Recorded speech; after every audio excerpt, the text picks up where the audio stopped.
Yun. So, dito na naman po tayo ngayon, no? May bago na naman tayong pag-usapan na ito ay patungkol naman sa may post ng PTV. Yung palagi natin ginagawa, no?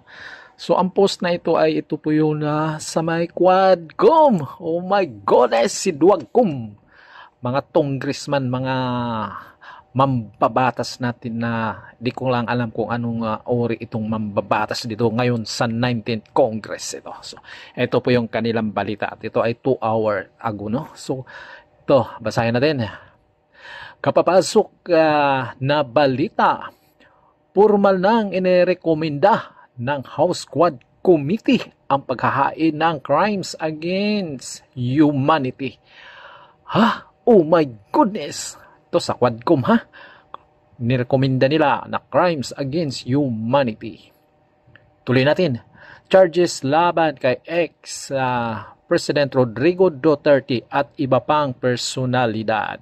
Bahagi ito ng progress report ng Joint Panel na ipiniresenta ni Quadcom-led Chair Robert S. Barber sa plenaryo ng Kamara ngayong Miyerkules ng gabi, December 18. Oh, talaga lang, ha? Crimes against humanity. Ito kasi yun na talagang ICC kasi ang target nitong itong mga congressman ito, itong 19th Congress nito. So, kilala nyo naman kung sino yung mga 19th Congress. At karamihan dyan, mga congressman, mga NPA. Kaya sabi ko nga, kaya itong 19th Congress talaga ang grabe at isa pa nga sinasabi na ito yung anong tawag itong itong 19th Congress na ito. At itong post na ito ng PTV ay mayroon itong 11,000 reaction at mayroon 3,000 na mga comment or komento. So magbabasa po tayo ng mga comments dito, no. So titignan natin itong mga reaction dito ng mga tao, no, para malalaman natin kung ano ba ang yan. So sa 11,000 reaction, oh my goodness. 10,000 yung tumatawa. Bakit sila tumatawa? Ha? Ibig bang sabihin pinagtatawanan si Barbers at ang Quadcom? Ha? Ganun bang ibig sabihin ito? Mga tawa na ito? O natutuwa sila? Ano kaya ang ibig sabihin nito? At mayroong 911 na nag-like at 30% nagalit. Kaya bahala na po kayo kung sino ang mga bangag sa mga ito. Ayan.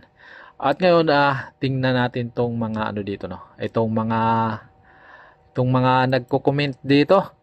Ayan. So, titignan natin yung mga comments dito, no? Dito ay mayroon itong 3,200 na comments. So, itong una. So, ito yun. Ito yung magpapatalo sa line-up ng admin sulong. O yun, magpapatalo daw. O, kita nyo. Ha? Ang kakapal ng mukha nyo, mga sarili nyo, imbestigahan nyo.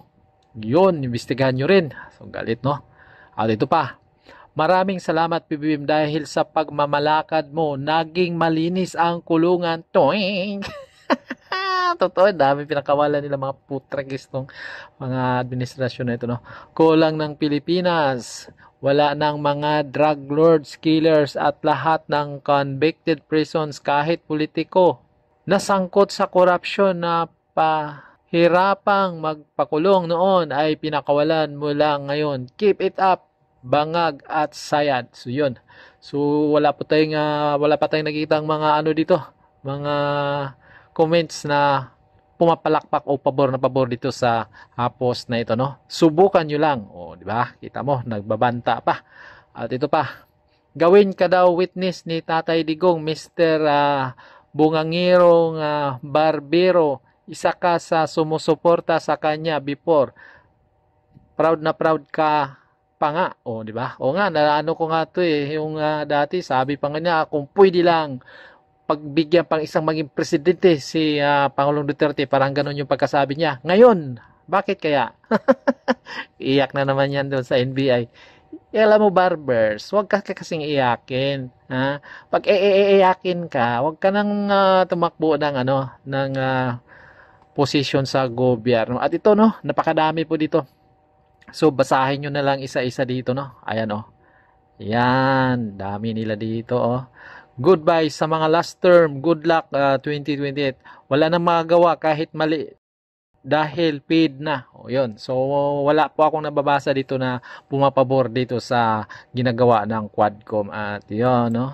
At kaparehas din na post ito dito sa DWIG, no, 882. So pareha itong page nila, no. So titignan natin ito. Breaking news, pagsasampa ng kasong crimes against humanity laban kina Pangulong Duterte at Senador Senator De La Rosa at iba pa. Inirekomenda ng Quadcom. Ayun, no, may pinapangalanan na dito. At yan, nakalagay dito, breaking news. So titignan natin dito. Mayroon itong 271 na reaction at 108 na comments. So titignan natin yung mga ano dito, no. At yun na nga, sa 200 na reaction, 193 yung tumawa, 47 yung nag-like at 24 yung galit at may 6 na nag-heart. So kayo nang bahala kung nasaan ang mga bangag dyan. At ngayon titignan natin yung ano dito, no, yung mga komento ng mga tao dito. Ayan, no. So ito po yung mga comments niya dito. 108. Tignan natin. Dito, yung nauna. Dismiss agad yan kasi heresy lahat ng ebidensya. At galing pa sa mga convicted criminal ang mga iba sa ibidi nila. So yun, ito pa, nasayang lang pagdating sa korte, talo pa rin kayo mga ungas. O ito para, sunod, desperado talaga ang mga galamay ni Tambi at Bangag. Hahaha. Katarungan para sa mga namatay na drug lord, pusher at addict at wala silang pakialam sa mga sinirang buhay ng dahil sa droga sa mga inosenteng bata, tao na patay ng mga addict dahil lulong sa droga. Quadcom is a hero ng mga addict. O nga, talaga naman itong Quadcom naman to talagang, kaya nga sabi itong 19th Congress ang napaka-worst na Congress na aking nalalaman. They are better than the Supreme Court. O yun, oh.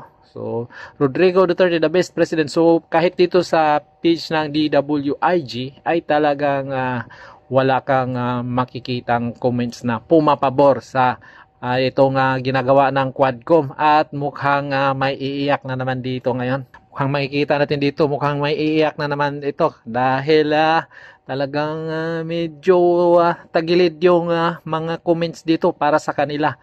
Kung magbabasa sila ng komento dito sa mga post na ito, ay dito sa dalawang page sa PTV at saka sa DWIG, ay masakit sa kanilang mga mata ito. Dahil halos talagang hindi pumapabor sa recommendation nitong Quadcom na ito. At tandaan nyo, itong ginagawa ng Quadcom na yan ay pera po natin ang ginagastos yan. Ilang milyon ang ginagastos nila dyan sa hearing na yan. At yun na nga, kung sino pa yung presidente na nagbibigay ng magandang performance, no? Tahimik yung bansa natin. Siya pang hinahabol ngayon.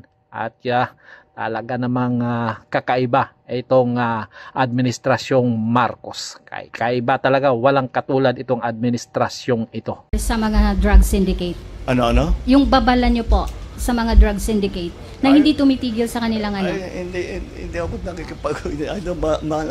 bahala kayo sa ginagawa niyo, basta tuloy-tuloy. Sa mga drug syndicate. Ano? Yung babala nyo po sa mga drug syndicate na hindi tumitigil sa kanilang ano. Hindi ako